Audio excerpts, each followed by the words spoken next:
नमस्कार बच्चों, स्वागत है आपका मेरी ऑनलाइन क्लास में।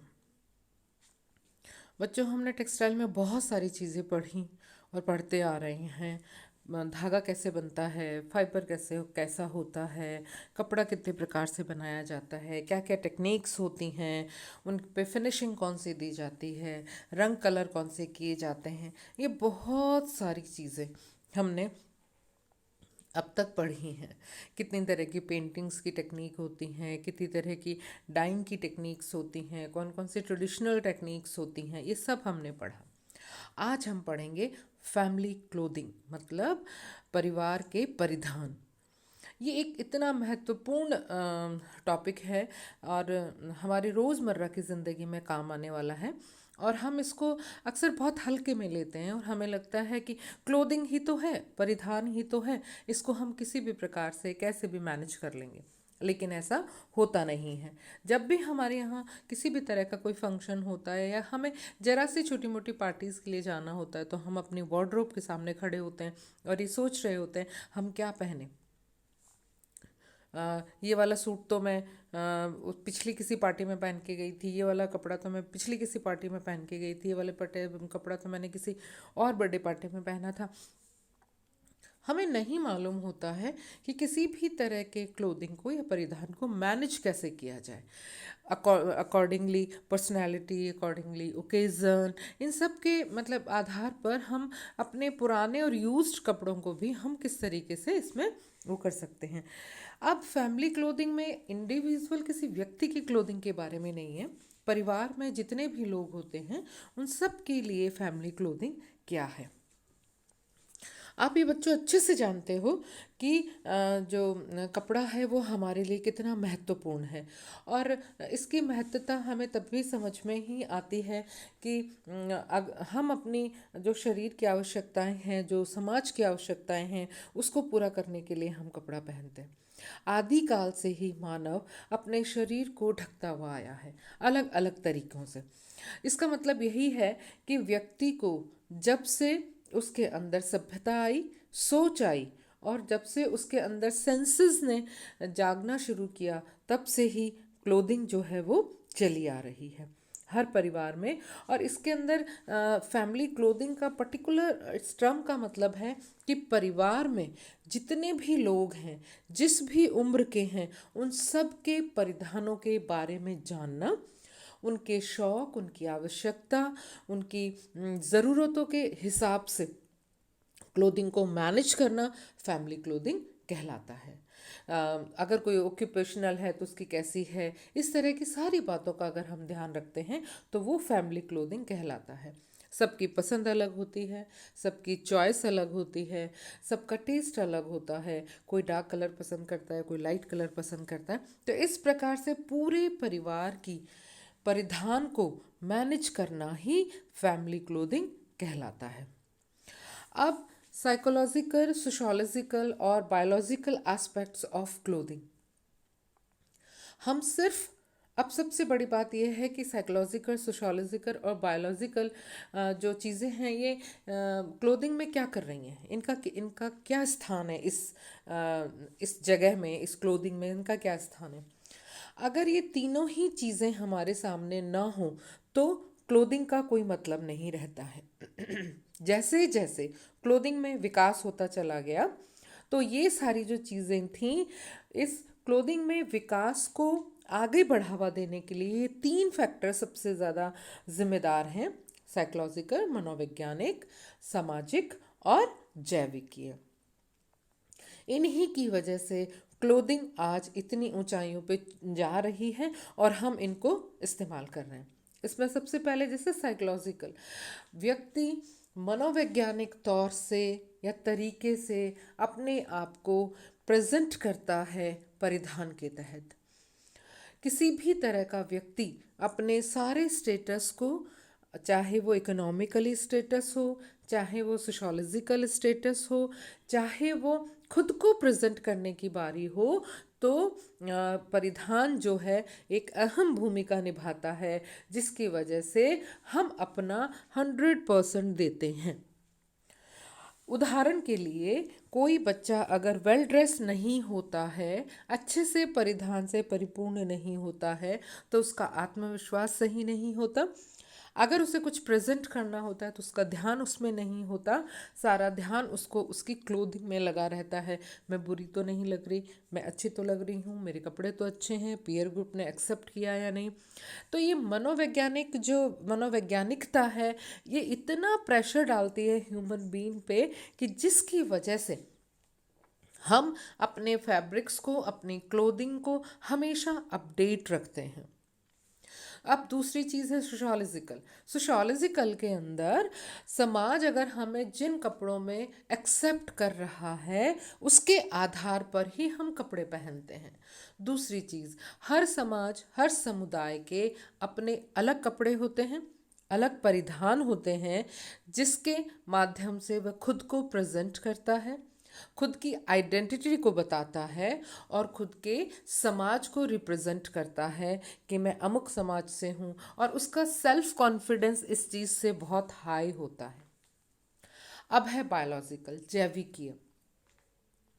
दो पक्ष हैं जैविकीय के कि परिधान जो है वो हमारी बॉडी को प्रोटेक्ट करता है बाहर की आपदाओं से, जैसे बारिश है, धूप है, और तूफान है, ओले हैं, सर्दी है, इन सब से हमारे शरीर को प्रोटेक्ट करता है।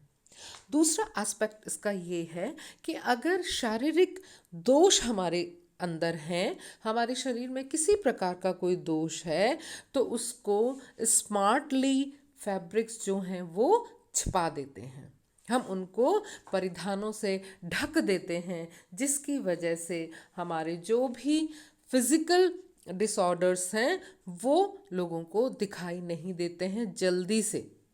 हालांकि अगर फिजिकल डिसऑर्डर्स हमारे अंदर हैं, हम किसी भी तरीके से फिजिकली डिसेबल्ड हैं, तो हमारे जो कपड़े हम पहनते हैं वो सबको मालूम होता है कि हम फिजिकली डिसेबल्ड हैं, लेकिन अपनी डिसेबिलिटी का प्रचार प्रसार ना करके उसको स्मार्ट तरीके से, उसको बहुत ही चतुराई के साथ परिधानों के माध्यम से हम लोगों की नज़रों से बचा लेते हैं। तो एक जैविकीय कारण है। दूसरी चीज़ें हैं कि हमारे स्किन को ये प्रोटेक्ट करता है, हमारे आत्मविश्वास को प्रोटेक्ट करता है। तो ये जो सारी चीज़ें हैं ये हमारे परिधान के अवधारणा है, एस्पेक्ट्स हैं, जो कि वो तो ये बायोलॉजिकल जो है वो फैक्टर भी इतना ज़्यादा मतलब रिलेवेंट है हमारे परिधानों से कि हम जिन चीज़ों को नहीं सोचते हैं उन चीज़ों को ये परिधान जो हैं वो बहुत अच्छे तरीके से मैनेज कर लेते हैं। बात सिर्फ इतनी सी है कि मनोवैज्ञानिक तरीके से, सामाजिक तौर पे और जैविकीय कारणों के साथ जो हमारी क्लोथिंग है, जो हमारे परिधान हैं, वो किस तरीके से हमें प्रभावित कर रहे होते हैं। वस्त्र जो हैं वो व्यक्ति को बनाते हैं, ये आप बहुत अच्छे से जानते हैं। ये तभी संभव है जब आप मनोवैज्ञानिक तरीके से, सामाजिक तौर से और जैविकीय तौर से अपने परिधानों का चयन करते हैं और उन्हें धारण करते हैं और अपनी पर्सनालिटी को ग्रूम करते हैं, उसको और ज़्यादा आगे बढ़ाते हैं। अब ये तीनों ही फैक्टर आपकी नीड पर और आपके एनवायरनमेंट के अकॉर्डिंग आपकी कपड़ों को प्रभावित करेंगे, परिधानों को प्रभावित करते हैं। देखिए, मनोवैज्ञानिक तरीका आपका, जैसे मैं एक उदाहरण दे रही हूँ कि किसी को अगर रेड कलर नहीं पसंद है तो, और अगर उसको रेड कलर पहना दिया जाए तो मनोवैज्ञानिकी तौर पर वो अनकंफर्टेबल रहेगा। उसके दिमाग में हर समय यही लगता रहेगा, मैं ज़्यादा चीप तो नहीं लग रहा, मेरी ड्रेस ज़्यादा गॉडी तो नहीं लग रही है, रेड कलर मेरे पर सूट कर रहा है कि नहीं कर रहा है। इससे उसकी कार्य क्षमता जो होती है वो प्रभावित होती है। ऐसे में हमें ध्यान इस बात का रखना होता है कि साइकोलॉजिकल वो व्यक्ति किस कलर, किस प्रिंट, किस मटेरियल के परिधानों में कंफर्ट है या आरामदायक है। अब है कि biological aspects of clothing influence the need and environment on clothing behaviour. जो भी आपका क्लोथिंग बिहेवियर है, जिस तरह के भी आप क्लोथिंग्स को वियर करते हैं, उसको बायोलॉजिकल एस्पेक्ट्स जो होता है वो प्रभावित करता है। ठीक है, मैंने अभी पहले भी यही बताया और अब दोबारा मैं आपको ये बताने की कोशिश कर रही हूँ कि आपकी आवश्यकता को बायोलॉजिकल, मान लीजिए आप स्पेशल चाइल्ड हैं, कोई डिसेबिलिटी है, तो नॉर्मल चाइल्ड से हट के आपके कपड़े होंगे। हो सकता है आप ढीले कपड़े पहनना पसंद करें, हो सकता है आप डार्क कलर के कपड़े पहनना पसंद करें, हो सकता है जिन परिधानों में फ्रंट ओपनिंग ना हो आप उसमें फ्रंट ओपन कराना पसंद करें, आप बैक जिप या बैक ओपनिंग पसंद ना करें। तो इस तरह की जो चीज़ें हैं, फिर बायोलॉजिकल है तो आप अपनी मौसम के अनुसार जिस भी इलाके में, जिस भी जलवायु में रह रहे हैं, उसके अकॉर्डिंग आप अपने फैब्रिक्स को, अपने परिधानों को पसंद करें, जिसकी वजह से आप अपने कपड़ों को, जैसे सर्दियां हैं, मौसम बदलता है, सर्दियां हैं, तो हम गर्म कपड़े पहनना पसंद करेंगे। और जब हमारी नीड और हमारा एनवायरनमेंट हमारे परिधान की, क्लोथिंग के वियरिंग को प्रभावित करता है। सर्दियों में हमें आवश्यकता होती है कि हम वुलन्स पहने, क्योंकि वो एनवायरनमेंट की मांग है। और जब आप इन दोनों मांगों को पूरा करते हैं तो आपकी जैविकी आवश्यकताएं जो होती हैं वो सेटिस्फाइड होती हैं, और जिसकी वजह से आप अपनी कार्य क्षमता को बढ़ा पाते हैं। उसी प्रकार से जब गर्मियाँ आती हैं तो आप कॉटन के लाइट और लाइट प्रिंट कपड़े पहनना पसंद करते हैं, शॉर्ट कपड़े पहनना पसंद करते हैं, जिससे कि आपके शरीर जो है वो ज़्यादा अच्छा आपको महसूस हो और आपको गर्मी ना लगे। और कॉटन का पहनो जिससे कि आपको पसीना सोख सके और आपको स्किन पे किसी तरह का इरिटेशन ना हो। तो इसके अलावा जैसे स्प्रिंग आता है या आप ये बारिश का मौसम है तो आप फुल बाजू के इस प्रकार के कपड़े पहनना पसंद करते हैं, जो कि अगर बारिश में भीग भी जाएं तो जल्दी से सूख जाएं, उनकी केयर टेकर आसानी से हो, ईचिंग ना हो, आपको किसी भी तरीके का जैविकीय प्रॉब्लम ना हो, आपकी स्किन पे, आपके शरीर पे, आपकी बॉडी पे किसी तरह का इरिटेशन ना हो। ये है बायोलॉजिकल एस्पेक्ट्स। और ये जो बायोलॉजिकल अवधारणा है ये आपके नीड, आपके कपड़ों की आवश्यकता को और एनवायरनमेंट को, दोनों को प्रभावित करता है। ज़रूरी नहीं है जो वुलन या फर का कपड़ा आपकी स्किन को सूट कर रहा है वो दूसरे किसी व्यक्ति को सूट करेगा। तो ये भी डिपेंड करता है। कुछ लोग बंद गले का स्वेटर पहन पाते हैं, कुछ लोग नहीं पहन पाते, कुछ लोग फर का कोट पहन पाते हैं, कुछ लोग, क्योंकि ये जैविकीय चीज़ है कि किसी को फर से एलर्जी हो सकती है और किसी को प्योर वूल से एलर्जी हो सकती है कि वो स्किन पे एलर्जी हो जाए। फर से जिसको किसी को अस्थमा हो सकता है, किसी को सांस लेने में दिक्कत हो सकती है। तो ये जैविकीय कारण है जिसकी वजह से ऐसा होता है। Next is sociological aspects of clothing influence the need and environment of clothing behavior. जब हम कपड़े पहनते हैं, परिधान पहनते हैं, तो सामाजिक स्वीकृति की अत्यंत आवश्यकता होती है, जिसकी वजह से जब हम सामाजिक, जो भी हमारे समाज में जिस भी रीति रिवाज, जिस भी ओकेज़न के अनुसार अगर हमने अपने कपड़े निर्धारित कर रखे हैं और उन परिधानों को अगर हम वेयर नहीं करते हैं तो हमें समाज जो है वो एक्सेप्ट नहीं करता है।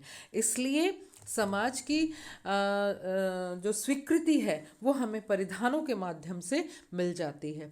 शादी ब्याह में काला रंग या सफ़ेद रंग अगर निषेध है तो वो निषेध ही है। हम अपनी आवश्यकता कितनी भी हो हम वो नहीं खरीदेंगे। तो सोशोलॉजिकल एस्पेक्ट्स जो है वो हमारी आवश्यकता और हमारे वातावरण के अनुसार हमें क्लोथिंग खरीदने के लिए कहता है। ऐसा नहीं है अब शादी में आप सिंपल सलवार सूट पहन के नहीं जा सकती। आप साउथ इंडियन है तो वहाँ के कपड़े वेयर करेंगी, आप राजस्थान के हैं तो आप वहाँ के कपड़े, उसमें भी जो जिस भी कम्युनिटी के हैं आप उस कम्युनिटी के अकॉर्डिंग परिधानों का चयन करेंगी, परिधानों को लेंगी, उन्हीं के अकॉर्डिंग रीति रिवाज, रस्म और रिवाज सारे संपूर्ण करेंगी। तब आपको जो सोशोलॉजिकल स्वीकृति है, आपको जो समाज की स्वीकृति है वो मिलेगी। आप ऑफिस में क्या पहन के जा रहे हैं, बनारसी साड़ी नहीं, आपका ऑफिस का जो भी कोड होगा या आपके जो नौकरी है किस प्रकार की है उसके अकॉर्डिंग आप अपने कपड़े वेयर करेंगी। तो सोशोलॉजिकल जो भी समाज के एस्पेक्ट्स हैं उसके आधार पर आपके परिधान होंगे और वही आधार जो हैं वो आपके कपड़ों की आवश्यकता और आपके एनवायरनमेंट को, वातावरण को प्रभावित करते हैं। उनके अनुसार आपको बताते हैं कि आपको कपड़े कैसे। अगर आपका मन बनारसी साड़ी लेने का है लेकिन ये आपकी आवश्यकता है शायद, है ना, लेकिन उसी जगह पे आपको कोई और साड़ी या कॉटन की साड़ी कलकत्ता में पहनने के लिए बोला जाए तो वो उस समाज की आवश्यकता है जिसकी वजह से आपको अपनी बनारसी साड़ी छोड़ के तांत की कॉटन की साड़ी पहननी पड़ सकती है। तो ये था सोशोलॉजिकल एस्पेक्ट्स ऑफ क्लोथिंग।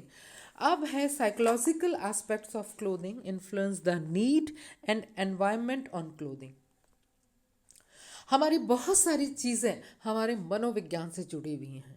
अगर हम वेल ड्रेसअप हो रखे हैं और अगर कुछ लोगों ने हमारी तारीफ कर दी है उस ड्रेसिंग की, तो हमारे अंदर आत्मविश्वास बढ़ जाता है।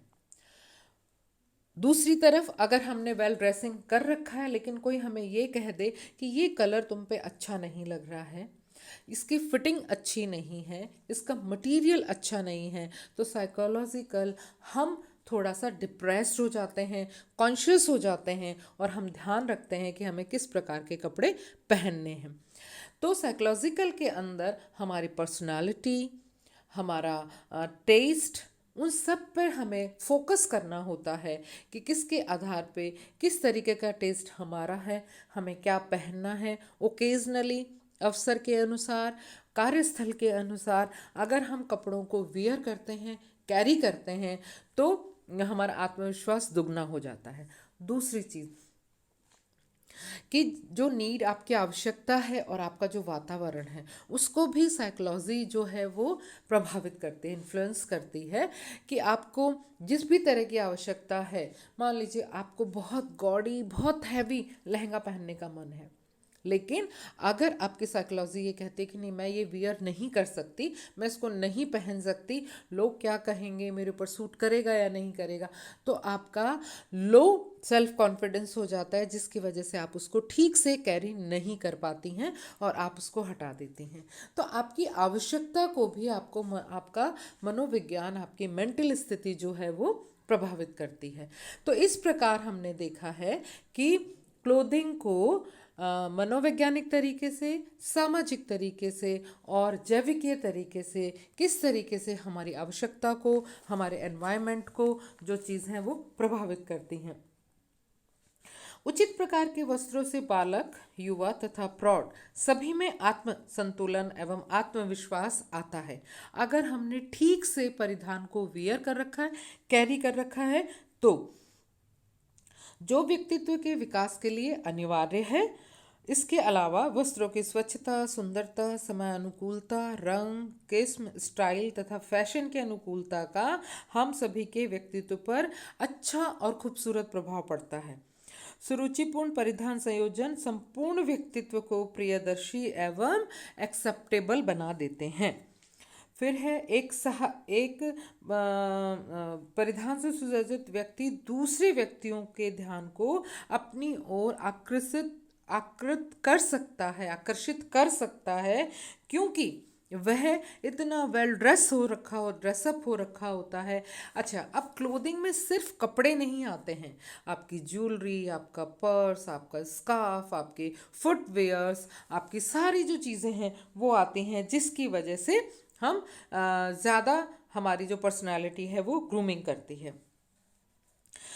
इसके अलावा इसी प्रकार उचित परिधान से व्यक्ति दूसरे के दृष्टिकोण को समझता है, उनकी अभिरुचि में भाग लेता है, जिससे उसका सबको पसंद आने वाला व्यक्तित्व बनता है। वह समाज में अपना महत्वपूर्ण स्थान बनाने में सफल होता है। हमारा बाह्य स्वरूप समाज में हमारे स्थान का निर्णायक तत्व होता है। जीवन में सफलता प्राप्त की दिशा में यह पहला कदम होता है कि हम बहुत अच्छे से ड्रेसअप होके अपने आप को प्रेजेंट करें। सत्य तो यह है कि उचित ढंग के मनमोहक, अच्छे, नयनाभिराम कपड़ों में व्यक्तित्व के सर्वांगीण विकास की उन्नति को क्षमता रहती है। संपूर्ण परिधान का संयोजन जो होता है वो एक रोमांच करने वाला होता है। फर्क इतना है कि जब आप इस तरह के फैब्रिक्स या फैमिली क्लोथिंग आप ध्यान रखती हैं और पहनती हैं, तो पूरे परिवार की पर्सनैलिटी, पूरे परिवार के सदस्यों की ग्रूमिंग इतनी प्रभावशाली हो जाती है कि पहला इम्प्रेशन ही सामने वाले व्यक्ति पर एक अच्छा और बहुत खूबसूरत पड़ता है, जिसकी वजह से आपका आत्मविश्वास, आपका आत्मबल इतना ज़्यादा बढ़ जाता है कि आप अपने कार्यों को एक 100% दे के उनको पूरा करते हैं। तो बच्चों, हमने देखा कि फैमिली क्लोथिंग क्या होती है। फैमिली क्लोथिंग पर आपका मनोवैज्ञानिक, सामाजिक और जैविकीय जो प्रभाव है, जो एस्पेक्ट्स हैं, वो किस प्रकार से आपकी आवश्यकता और एनवायरनमेंट को प्रभावित करते हैं क्लोथिंग वियर करते समय।